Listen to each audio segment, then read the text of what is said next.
Hello दोस्तों, स्वागत है आपका आज के क्लासेस में। और पिछली क्लास में हमने ये समझा था कि कोशिकाएं कितने प्रकार की होती हैं, 2 प्रकार की। उसमें हमने ये जाना था कि पहला जो प्रकार होता है वो होता है पूर्व केंद्रकीय कोशिका या प्रोकैरियोटिक सेल। इसके बारे में हमने ये पढ़ा था या ये जाना था कि प्रोकैरियोटिक वर्ड 2 वर्ड से मिलकर बना है, प्रो प्लस कैरियन। प्रो का मतलब होता है आद्य या अविकसित और कैरियन का मतलब होता है न्यूक्लियस, यानी वह कोशिकाएं जिनमें अविकसित केंद्रक पाया जाता है या अविकसित न्यूक्लियस पाया जाता है, वह कोशिकाएं पूर्व केंद्रकीय कोशिकाएं कहलाती हैं। और इसी के दूसरे टाइप या कोशिका के दूसरे प्रकार को हमने ये समझा था कि वो कौन सी है, सुकेंद्रकीय कोशिका, जिसकी इंग्लिश होती है यूकैरियोटिक सेल। वही यूकैरियोटिक सेल 2 वर्ड से मिलकर बना था, यू प्लस कैरियन, जहां यू का मतलब हुआ था वेल डेवलप और कैरियन का मतलब हुआ था न्यूक्लियस, यानी वो कोशिका जिसके अंदर केंद्रक वेल डेवलप रूप में पाया जाए या फिर पूर्ण विकसित रूप में पाया जाए, सुकेंद्रकीय कोशिका या यूकैरियोटिक सेल कहलाती है।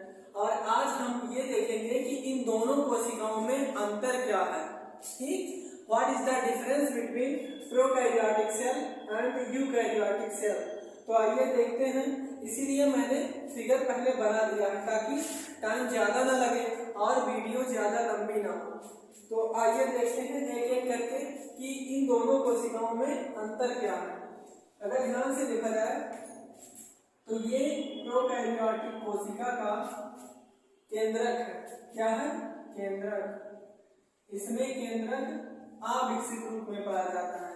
प्रोकैरियोटिक कोशिका में केंद्रक अविकसित रूप में पाया जाता है या एक धागे के वलय के रूप में पाया जाता है, जबकि जो सुकेंद्रकीय कोशिका होती है इसका केंद्रक ये है, इसमें केंद्रक सुविकसित रूप में पाया जाता है। सुविकसित रूप में कहने का मतलब ये हुआ केंद्रक के अंदर जितने भी सारे अंग होने चाहिए वो सुकेंद्रकीय कोशिका में मौजूद है। इसमें केंद्रक द्रव्य भी है, यानी केंद्रक के अंदर एक द्रव या अर्ध तरल पारदर्शी पदार्थ होता है जो भरा हुआ होता है। तो इस केंद्रक के अंदर केंद्रक द्रव्य है तथा एक छोटी संरचना पाई जाती है जिसको कहा जाता है केंद्रिका। क्या कहा जाता है? केंद्रिका। जबकि वही प्रोकैरियोटिक कोशिका या पूर्व केंद्रकीय कोशिका के अंदर देखा जाए तो इसमें केंद्रिका नहीं पाई जाती। यानी पहला अंतर ये निकल के आया कि प्रोकैरियोटिक या पूर्व केंद्रकीय कोशिका के अंदर केंद्रक एक धागे के रूप में पाया जाता है या अविकसित रूप में पाया जाता है, जबकि सुकेंद्रकीय कोशिका में केंद्रक गोलाकार एवं इसके अंदर केंद्रिका तथा केंद्रक द्रव्य भी पाए जाते हैं। कहने का मतलब सुकेंद्रकीय कोशिका में केंद्रक विकसित रूप में पाया जाता है। अब बात किया जाए दूसरे अंतर की, तो इसके अंदर यानी पूर्व केंद्रकीय कोशिका के अंदर एक तरल पदार्थ भरा हुआ होता है जो जैलीनुमा होता है। इसको कहा जाता है, क्या कहा जाता है? कोशिका द्रव्य। कोशिका द्रव्य। इस तरल पदार्थ को जो कोशिका के अंदर भरा हुआ होता है इसे कहा जाता है कोशिका द्रव्य। प्रोकैरियोटिक सेल में जो कोशिका द्रव्य भरा हुआ होता है वो कैसा होता है? गाढ़ा। कैसा होता है? गाढ़ा।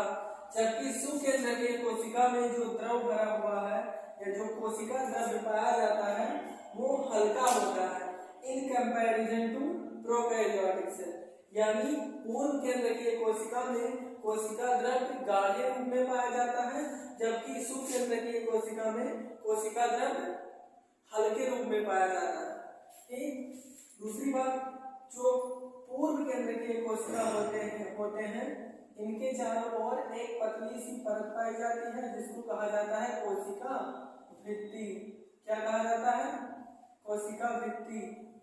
और सुकेंद्रकीय कोशिका के भी बाहरी तरफ एक पतली सी परत होती है उसको कहा जाता है कोशिका भित्ति। जो पूर्व केंद्र की एक कोशिका है इसके बाहरी परत के जस्ट अंदर वाली परत, यानी बाहरी परत के अंदर एक झिल्ली पाई जाती है जिसको कहा जाता है प्लाज्मा झिल्ली। क्या कहा जाता है?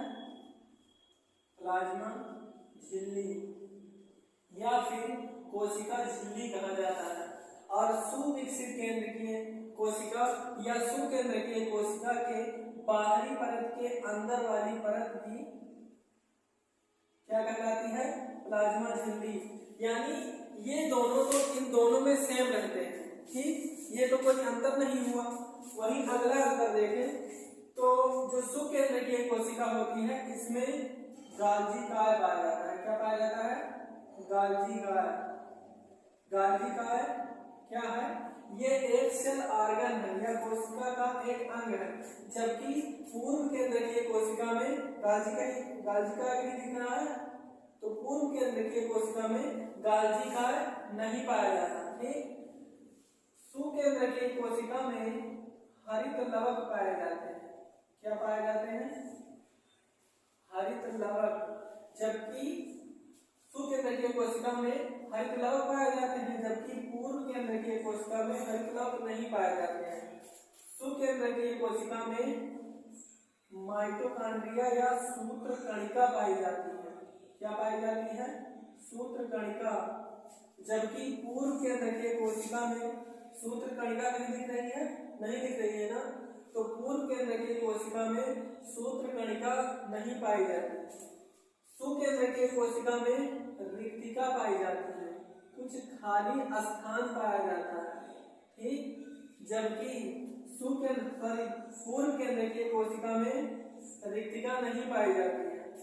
सुकेंद्र की कोशिका में अंतःप्रदब्धी जालिका या यूं कहें केंद्रक के चारों ओर जालीनुमा संरचनाएं पाई जाती हैं, जिन्हें कहा जाता है अंतःप्रदब्धी जालिका।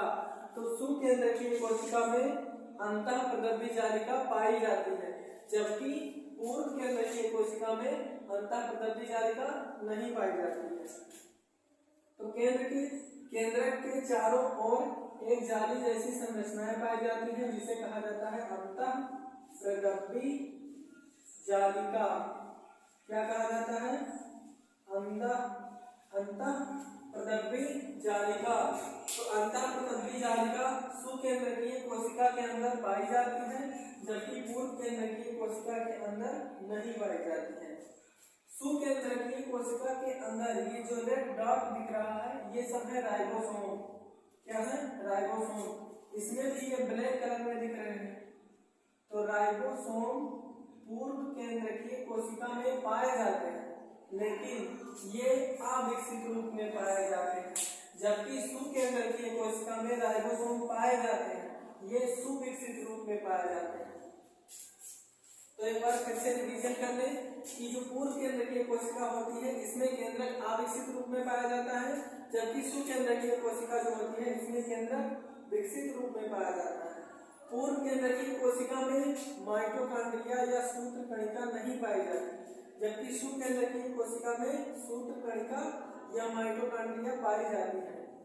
पूर्व केंद्र की कोशिका में हरित लवक नहीं पाए जाते, जबकि सुकेंद्र की कोशिका में हरित लवक पाए जाते हैं। ये है हरित लवक। पूर्व केंद्र की कोशिका में गाल्जी काय नहीं पाए जाते, जबकि सुकेंद्र की कोशिका में गाल्जी काय पाए जाते हैं। पूर्व केंद्र की कोशिका में जो तरल पदार्थ भरा हुआ होता है जिसे कहा जाता है कोशिका द्रव्य। क्या कहा जाता है? कोशिका द्रव्य।